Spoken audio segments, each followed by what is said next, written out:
Olá, no vídeo de hoje nós vamos falar sobre frações equivalentes, soma, subtração, algumas propriedades das frações, né?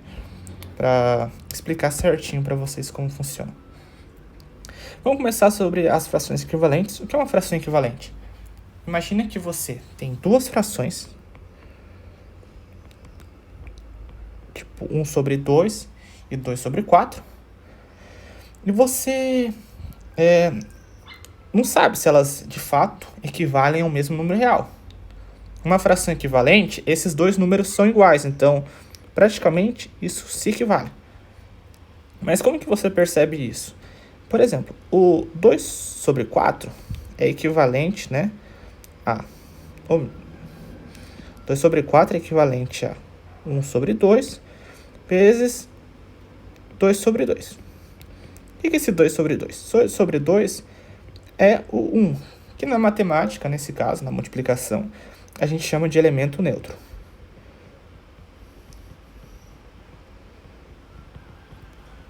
No caso, imagine que você tenha a divisão de uma pizza. É uma forma mais fácil de explicar. Deixa eu fazer 3 desenhos aqui, né? Imagina que isso daqui são tudo círculos, né? E na primeira parte, né, na primeira pizza que você fez, todas do mesmo tamanho, você dividiu ela em duas partes. E você comeu uma parte dessa pizza. Quanto que isso representa fração? 1 sobre 2. Agora imagine que você tenha feito outra pizza também, do mesmo tamanho, e nesse caso você dividiu ela em 4 partes iguais. E você comeu também metade, 2 quartos. E agora imagine que você dividiu ela em 6 partes iguais. Deixa eu fazer certinho aqui. 6 partes iguais.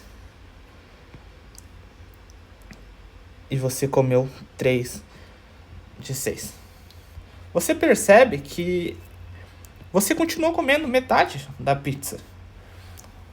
Então, você vê que existe uma equivalência entre essas frações. O caso que acontece é que nessas partes existe um elemento neutro escondido, que em muitos casos você vai precisar destrinchar. No caso,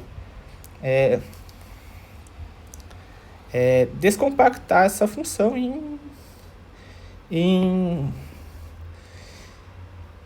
em alguma forma que ela se torne equivalente à menor forma possível, à forma irredutível dessa fração. Essa é a ideia de fração equivalente. Então é sempre importante que vocês verifiquem se duas frações que o exercício te deu, elas representam o mesmo valor. Já agora, as propriedades de frações, a gente vê que existem, elas já foram demonstradas, e feitas, uma tabela em que existe a primeira propriedade, que é a propriedade específica dessa terceira. No caso, essa terceira aqui, ela é a forma genérica da primeira propriedade, que é muito importante essa daqui, você ter essa ideia. Então, como é que você faz para fixar essa terceira propriedade? Você faz vários exercícios, várias somas de frações diferentes, até você pegar a ideia. É assim que se estuda matemática. E a segunda, a mais importante, eu acho também, que sempre cai, que traz um pouquinho de confusão, é a propriedade 7. Então eu vou explicar elas para vocês. Vamos imaginar, no caso, uma fração, que é 4/3 mais uma outra fração, que pode ser 3 sobre 7, por exemplo. Deixa eu só arrumar aqui. A gente vê que é uma propriedade, é a soma de duas frações. No caso, essas duas frações, elas, se a gente perceber bem como funcionam essas propriedades, a gente olhando aqui do lado, como elas são diferentes, a gente vai usar a propriedade 3, onde embaixo a gente multiplica 3 vezes 7.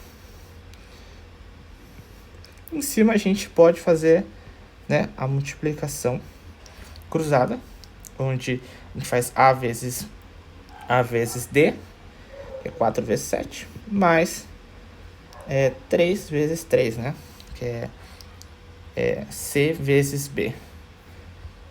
E daqui a gente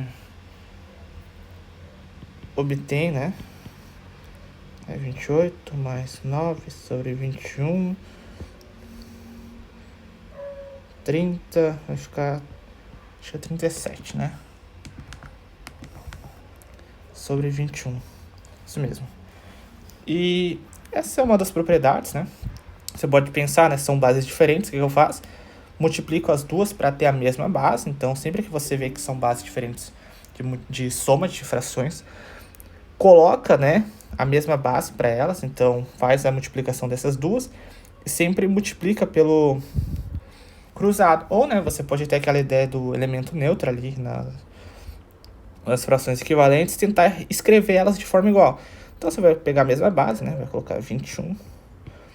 E aí, como você sabe que as bases têm que ser iguais, você pensa assim, 4 vai ter que estar multiplicando também, né, o elemento neutro, né, deixar elas na base igual, finge que é sobre 3. Então a gente tem o elemento neutro aqui. O que a gente vai fazer? Vai multiplicar esse elemento neutro, nada pode ser escrito como 7 sobre 7. Então vai ficar 7 vezes 4, 28, e 7 vezes 3, 21.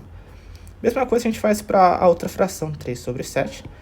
Está sempre multiplicando pelo esse elemento neutro, que pode também ser escrito como 3 sobre 3.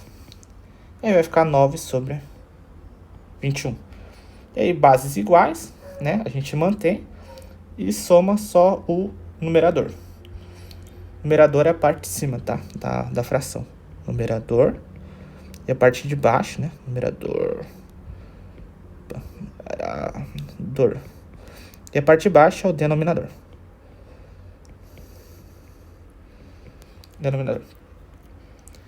E aí a gente mantém o denominador e soma as duas partes, né? Separados, né? Você pode pensar em ser de elemento neutro ou fazer o método da borboleta, né? O pessoal costuma falar, se não me engano, é assim que se fala.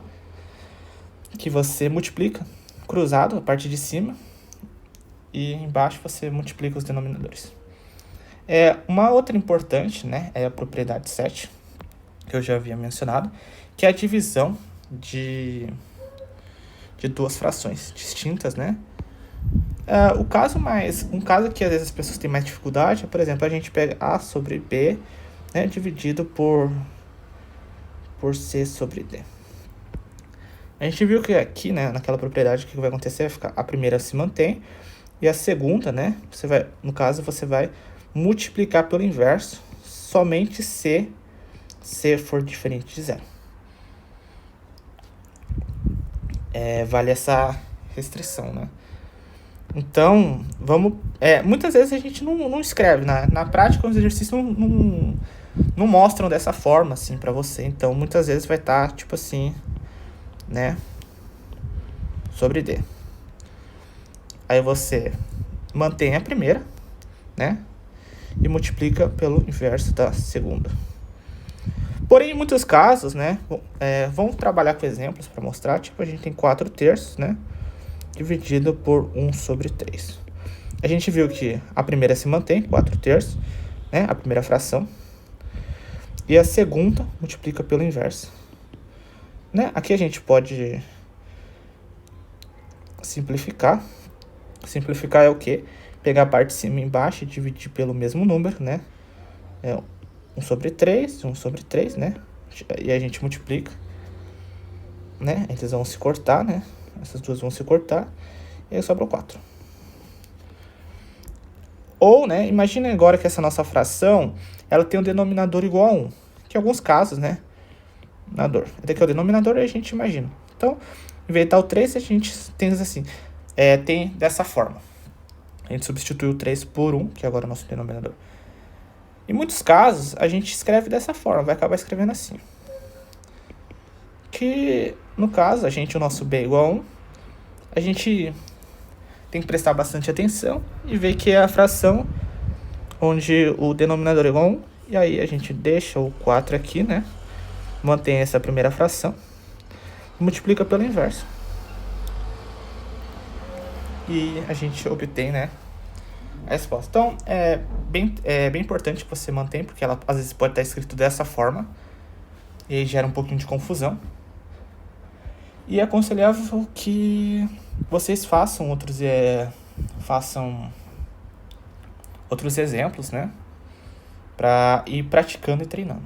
É isso. Muito obrigado, pessoal, e até mais.